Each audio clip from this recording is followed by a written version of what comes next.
और हरियाणा से बड़ी खबर है, नाइटी कुरुक्षेत्र में कैंपस में ही छात्रों का गुस्सा फूट पड़ा और इसका कारण ये रहा कि एक और छात्रा ने सुसाइड कर लिया है। सेकेंड ईयर की छात्रा दीक्षा ने पंखे से लटककर अपनी जान दे दी। पिछले 2 महीने में कॉलेज में चौथा सुसाइड का मामला है। लगातार सुसाइड के केसेस बढ़ रहे हैं, इसको लेकर छात्र आक्रोशित है। और इसी को लेकर देखिए देर रात छात्रों ने बड़ा प्रदर्शन किया है, जिसके बाद स्थिति को संभालने के लिए प्रशासन ने पुलिस को ही बुला लिया। प्रदर्शनकारी छात्रों का कहना है कि छात्रा दीक्षा की मौत के मामले में गंभीर लापरवाही बरती गई है और उसको पंखे से टंगा देखकर भी शव को 3 घंटे तक उतारा नहीं गया। छात्रों ने मामले की सीबीआई जांच की मांग कर दी है। सीबीआई जांच की मांग के साथ प्रशासन पर इसे दबाने की कोशिश का आरोप लगा। इन्हीं नारों के साथ, इन्हीं आरोपों के साथ 2 महीने में 4 सुसाइड के मुद्दे को लेकर छात्र प्रदर्शन कर रहे हैं। सीबीआई जांच कराने की मांग की।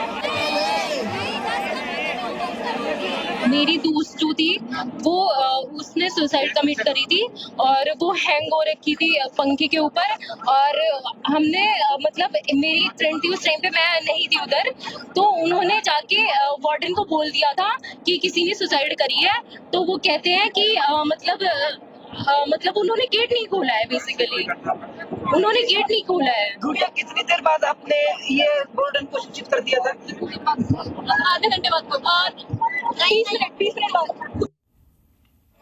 अब कॉलेज प्रशासन पर छात्रों के क्या आरोप है, ये भी आपको दिखाते हैं। छात्रा दीक्षा की सुसाइड में लापरवाही की सूचना है, इसको लेकर बड़े सवाल उठे हैं। देखिए सूचना मिल गई, उसके बाद भी हॉस्टल रूम का दरवाजा खुलवाया ही नहीं गया। शव को उतारने में 3 घंटे लगा दिए गए, सबसे बड़ा आरोप है। अब ये छात्र कह रहे हैं कि जल्दी अगर एक्शन लिया जाता तो हो सकता था कि जान बच सकती थी। 2 महीने में 4 सुसाइड केस, कोई ठोस कदम नहीं, सवाल उठ रहे हैं इसी वजह से। मेंटल हेल्थ के लिए कोई प्रोग्राम नहीं है, ये भी उन लोगों का आरोप है। तो नाइटी कुरुक्षेत्र की तस्वीरें आप देख रहे हैं, देश के जाने माने इंजीनियरिंग कॉलेजेस में से एक।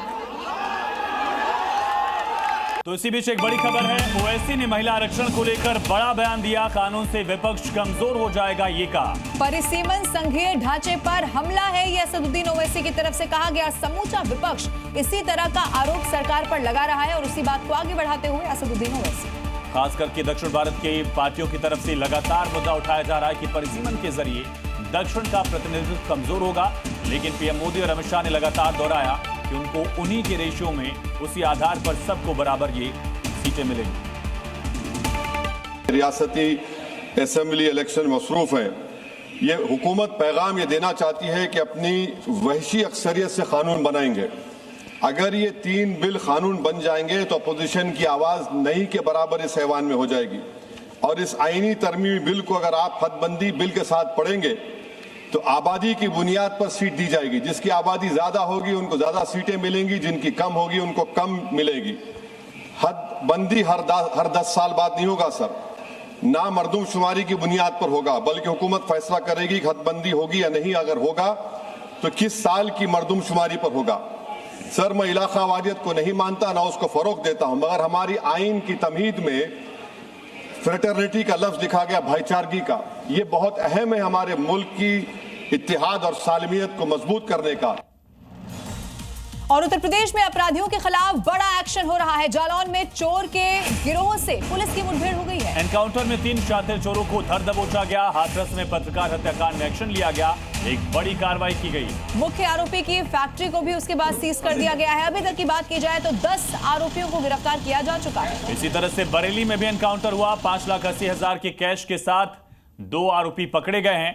यानी पश्चिमी यूपी से लेकर बुंदेलखंड तक योगी फोर्स का ऑपरेशन लंगड़ा लगातार जारी। संदेश बिल्कुल साफ है, समूचे उत्तर प्रदेश में कहीं भी अपराधी छिपे हुए क्यों ना हो, योगी फोर्स उनको ढूंढ निकालेगी और उनका इलाज कर देगी। तस्वीरें भी आप देख रहे हैं, जालौन से लेकर बरेली तक, हाथरस से लेकर कानपुर तक, उत्तर प्रदेश के हर हिस्से में, अलग अलग हिस्सों में एक बड़ा एक्शन लगातार जारी है। तो अपराधी यहां भागने की कोशिश करते हैं और देखिए पुलिस कैसे उन्हें लंगड़ा कर देती है और उसके बाद उनके गुनाहों का हिसाब यहां पर होता है। लेकिन ये ऑपरेशन अभी यहां पर रुकने नहीं वाला। इसी तरह शहर शहर एनकाउंटर की तस्वीर देखने को मिल रही है।